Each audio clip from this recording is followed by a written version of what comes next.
My spiritual journey started in the midst of crisis.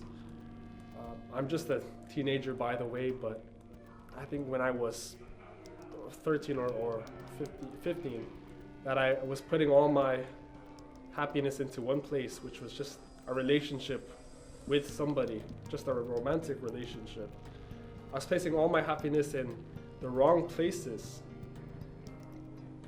But things began to change when this relationship broke, and I was just, left in pain, and I felt really lonely in the summer.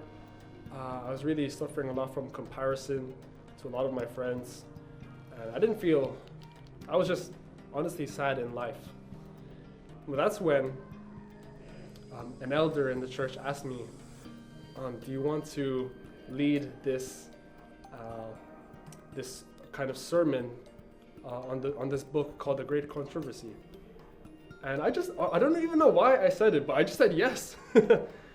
And I was actually so changed when I was just learning about this book.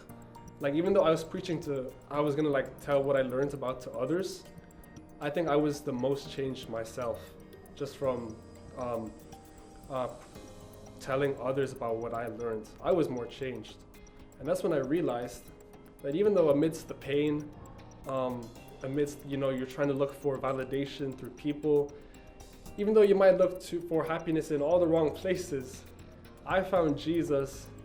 He showed me that the gospel truth, that he died for me, and that that this world is only temporary, that I have my happiness my treasures are laid up in heaven. And I can't wait for that day, and I still have that hope. And ever since then, I've been more changed. I've been spreading the gospel, and one of the stories I would share about my experience as I journeyed on in this spiritual walk, I was sharing the gospel in Kildare Outlet, which is a mall, and I was spreading the gospel, giving gospel tracts to people, and then 40 people, at least 30 to 40 people, turned me down, and I'm just disheartened. I'm like, what's going on, God? And it's kind of embarrassing because some of the people that reject you, you still encounter them as you go do more shopping, and it's kind of embarrassing. But I was really, sad and discouraged. And so I was walking down the Starbucks, in case you know Kildare Outlet, and I just said a prayer. I said the same words that I was reminded by this movie called Hacksaw Ridge, where Desmond Doss, he says, "Lord, help me get one more." He's Adventist soldier to save one more soldier. And so I said in my prayer, Lord, as I'm walking down the Starbucks, I said, Lord, help me get one more. And when I said that, when I opened my eyes, it's like a spotlight just came onto this man. And it was like everything was telling me just to go to this man, even though you don't know what to say, just go to him. I went to him and I said, look, man, I don't know what to say to you, but God just told me to go to you.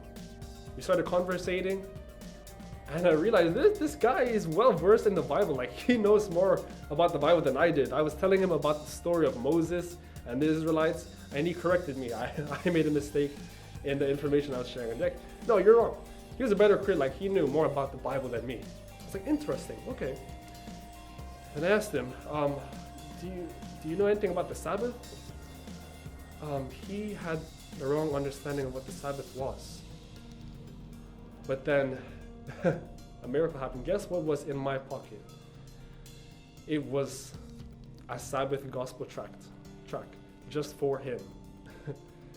And so God works in miracle ways. I gave it to him. I don't know if he accepted it or not, but I just know that God used me in a special way. But that's just one of the amazing encounters that I've had.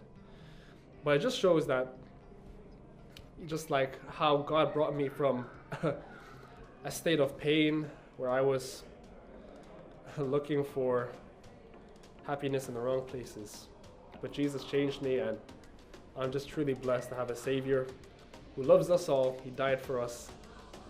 And God changed my life. And I can't thank him enough. I just encourage you, wherever you are, to first of all, find your happiness in Jesus. He is the only true way to find true happiness in this life. So please go to Jesus. And secondly, please get into ministry. Share the gospel with others, and you will find that Jesus will do miracles in your life. Have a good day.